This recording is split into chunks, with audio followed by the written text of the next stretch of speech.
Welcome to A Story Apothecary, a podcast filled with medicinal and healing stories. My name is Nana Timova, and I'm a storyteller and a pharmacist, and stories are medicines which I dispense. In this podcast, you will find my prescriptions of stories for the body, mind, heart and soul. So I invite you to join me as we enter the healing world of stories together.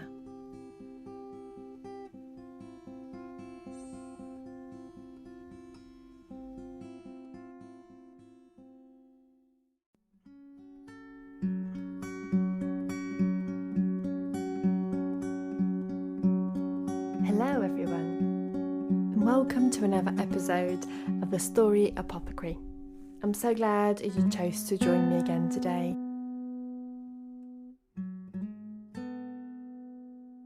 I've been looking forward to recording this story for a while, and I wanted to say that your support on Patreon is what makes it possible for me to keep me going. And if you would like to support me on Patreon, I will be delighted, and then you get to hear extra contents of stories, audio stories like this, or video stories, or you get to hear about seasonal folklore and all sorts of wonderful and magical things. And details on how to support me on Patreon can be found in the show notes. And before I tell you today's story, I wanted to let you know of another project which you may be interested in. I've been planning a crowdfunder campaign for quite some time, and I'm excited to let you know that it's going live on Wednesday the 29th of July at 7 p.m. and I will be hosting a digital launch party, and the details you can find in the link notes, in the show notes underneath. And there I will be telling some stories live and also talking about this project and answering any questions. And the crowdfunder campaign is really to support a mental health storytelling project. This is a result of a master's in clinical research which I finished not too long ago, and that looked at the experience of several individuals in mental health with psychosis who were taking medication. And my hope for this project is to decrease public stigma around mental health, increase compassion and empathy, and really raise awareness of mental health and of psychosis. So the project will combine my work as a storyteller and as a mental health professional, and it will give voice to people whose experience is all too often silent. So please have a look at the event, and I'll also put the crowdfunder link in there, and when it goes live on the 29th of July you'll be able to support this project if you are interested in doing so by putting in a donation. There are as little as £2, and they grow bigger and bigger, and for that you receive more and more rewards.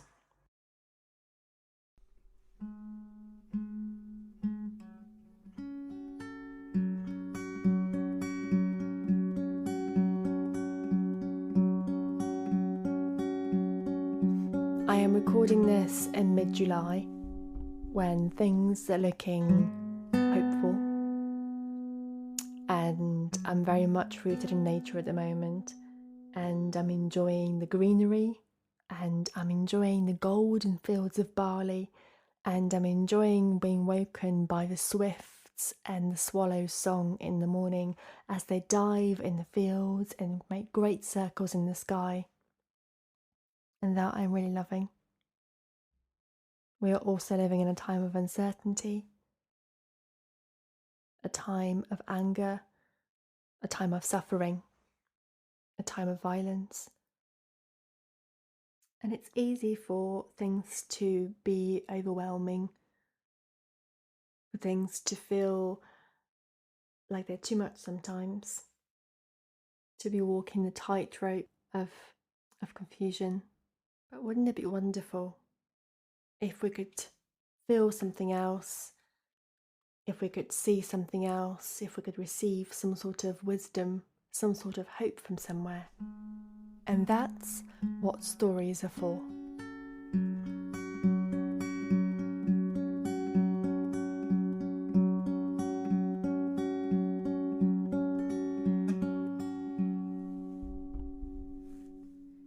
want to tell you a tale that I came across a few years ago, and I was reminded of it when I was taking a walk in the South Downs, and I came across a snake. It was a young slithering snake on the path in front of me, and it reminded me of the story, and it's come at a good time. Uh, this is a story about culture, I think, and society, and that it informs what we do and the choices that we take. And it's a wonderful tale which comes from Georgia. It's a tale called The Serpent and the Peasant, although you may recognise it as a tale which you may know as The Snake of Dreams, which was retold by Hugh Lupton. This is the original one. The one I'm going to tell you is based on the original one. And Georgia is a country on the other side of the Black Sea, on the other side of where I was born. And this story is from there. So I hope you enjoy it.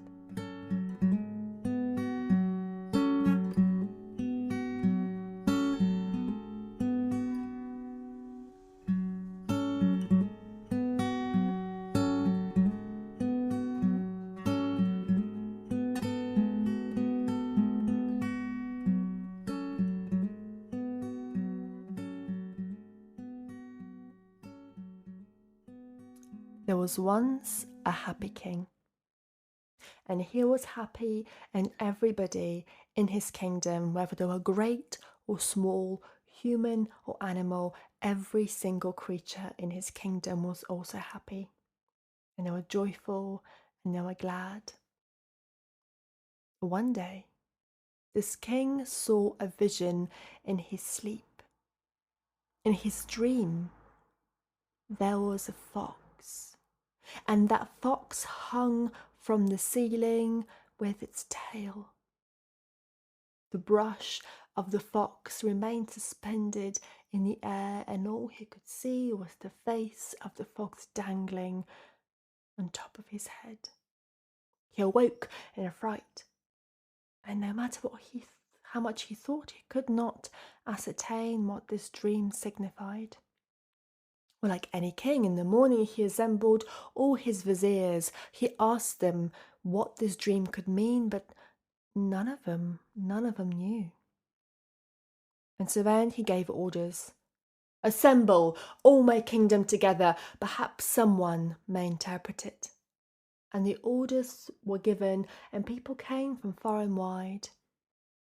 On the third day, all the people of his kingdom assembled in the king's palace. Among all others, there was a poor peasant.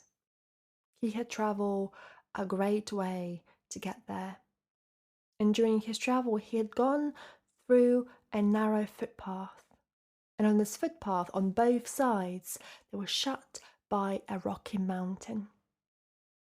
And as he went into this narrow pass, he saw a serpent lying on the path, stretching out its neck and putting out its slithering tongue, basking in the sunshine.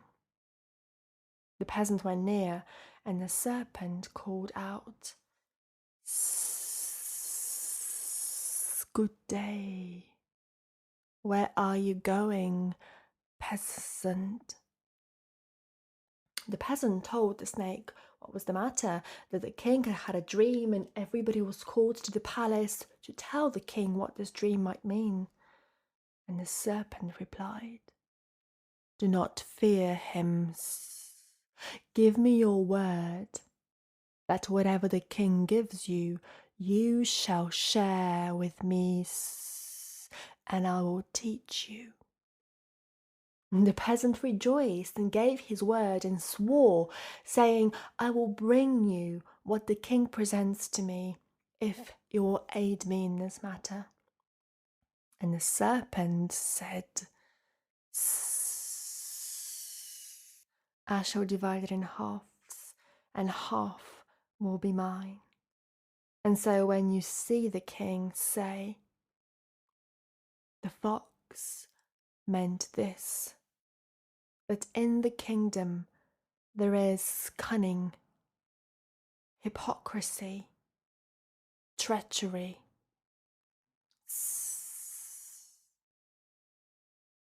When the peasant reached there, he approached the king, bowed to him, and told him what the serpent had taught him. Well, the king was very much pleased. This is the best answer he had heard in days, and he gave this peasant great presents. But the peasant? Well, the peasant did not return by that way, so that he might not share with the serpent what his present was, and he went via a different path. Time passed by. The king in his dreams had another vision. In his dream, a naked sword hung suspended from the roof, just with its tip gleaming inches away from the king's head. Well, again, the king woke up in a panic, and he called everybody, all his viziers, to ask him what could this dream mean. But again, nobody knew. So he at once sent word for this man, the peasant that was there before, to come and tell him what his vision might mean. The peasant, as you might think, as you might imagine, he was very uneasy in mind. But there was nothing for it. The peasant went by the same footpath as before. He came to that place where he saw the serpent before. But now he saw the serpent no more. He cried out, "Oh, serpent, serpent, come here once again, come here, I need you." And he ceased not shouting until the serpent came. And the serpent asked, "What do you want? What distresses you?" And the peasant answered, "This is the matter. I would like some help." And the serpent replied, Go and tell the king that the naked sword means war. Enemies are intriguing within and without. He must prepare for battle and attack. The peasant thanked the serpent, and he went forth. He came and told the king, even as the serpent had commanded. The king was pleased. He began to prepare for war and gave the peasant great presents.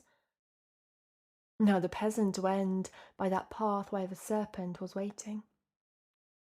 And the serpent said, "Now give me half of what you promised."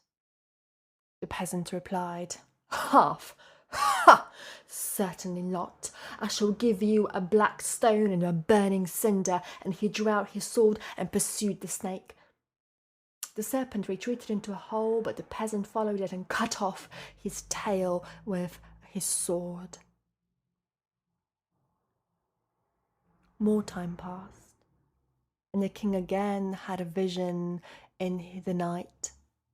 In this vision, this time, a slain sheep was hanging from the roof, the carcass of a dead sheep hanging. The king sent a man quickly for the peasant. The peasant was now very much afraid. And he thought, how can I approach the king?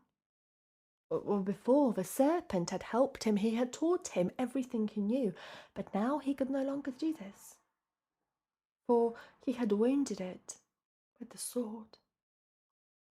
Nevertheless, he went by that footpath, and he came to the pass between the two great big rocky mountains, and he cried out again, "Oh, serpent, serpent, please come here a moment. I want to ask you something." The serpent came. The man told his grief. The serpent said, "If you give me half of what the king gives you, I shall tell you." The peasant promised, and he swore. And the serpent said, "This is a sign that now everywhere peace falls on all, and all people are becoming like quiet, gentle sheep." The peasant thanked the serpent and went on his way. When he came to the king, he spoke as the serpent had instructed him. The king was exceedingly pleased and gave him even greater gifts. The peasant returned by the way where the serpent was waiting. He came to the serpent, and he divided everything that he had received from the king. And he said, "You have been patient with me, and now I would like to give you even what was given to me before by the king."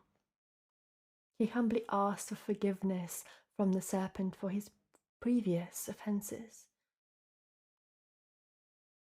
And the serpent replied, "Be not grieved nor troubled.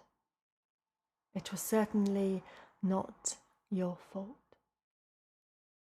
The first time, when all the people were entirely deceitful, and there was treachery and hypocrisy in the land, you too were a deceiver. For in spite of your promises, you went home by another way. This second time, when there was war everywhere, quarrels and assassination, you too did quarrel with me, and you cut off my tail. But now, when peace and love have fallen on all, you bring gifts and you share everything with me. Go, go, brother, in peace, and may peace rest with you. I do not want your wealth." And the serpent, he went and cast himself back in his hole. And the peasant went forth, back to his home up high in the mountains, with a sack which felt heavy on his back, full of the gift the king had given him, but with an extra piece of wisdom, the wisdom that was bestowed upon him by the wisest one of all, the serpent.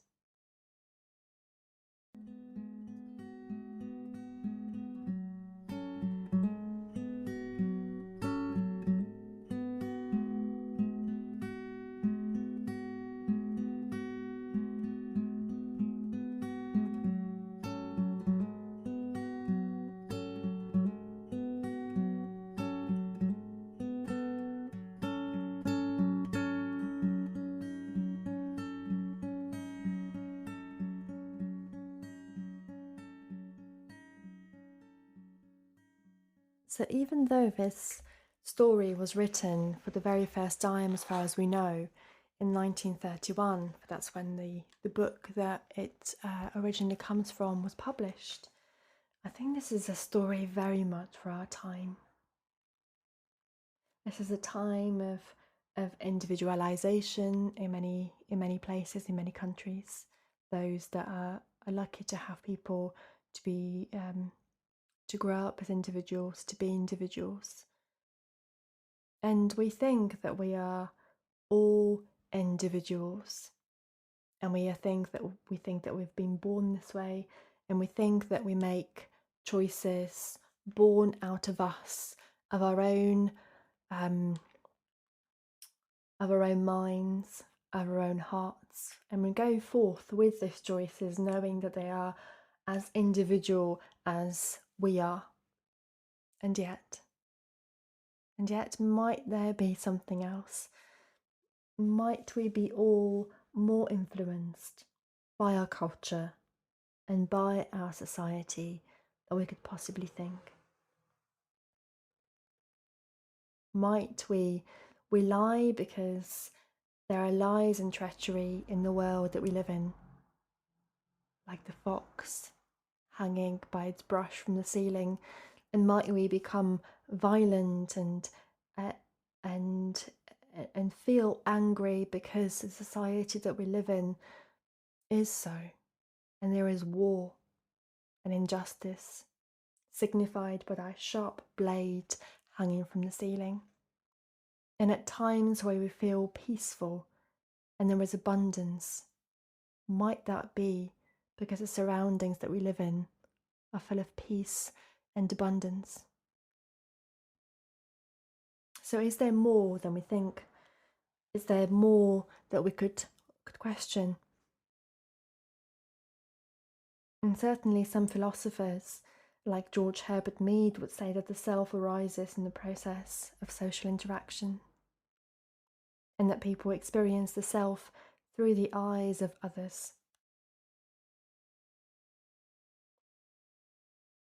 And there's another philosopher, there's Charles Horton Cooley, who thought that he came up with the concept of the looking glass self and describes how the self establishes within the framework of that person's social environment. And people's concept of the self, well, that arises from the reflection they receive from others. So, are we not a product of our surroundings?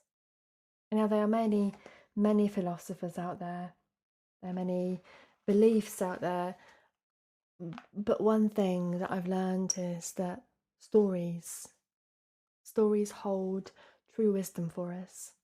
And some stories are as old as time themselves, stories as old as humans are, as old as history, because humans are naturally tellers of stories.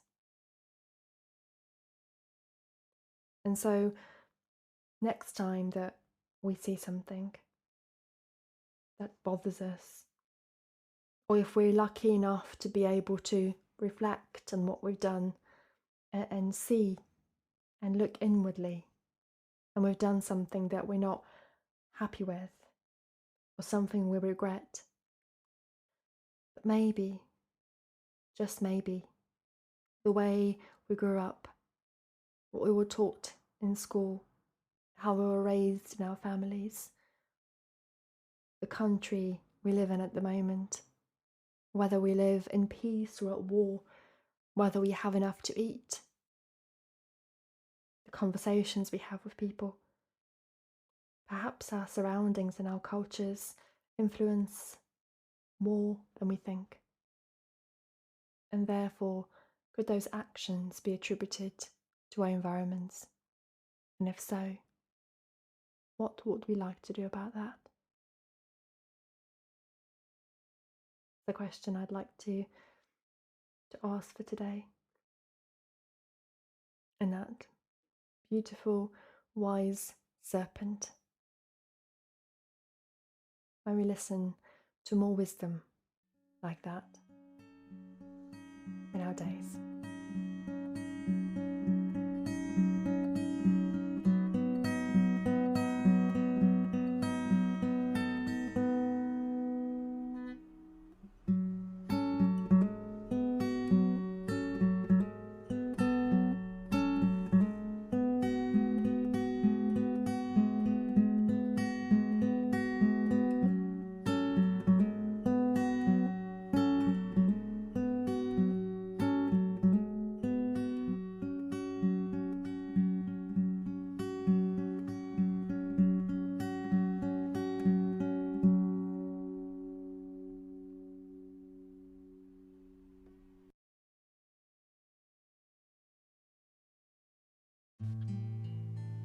Thank you for joining me in the Story Apothecary for healing and medicinal stories. I hope we'll meet again. Until next time.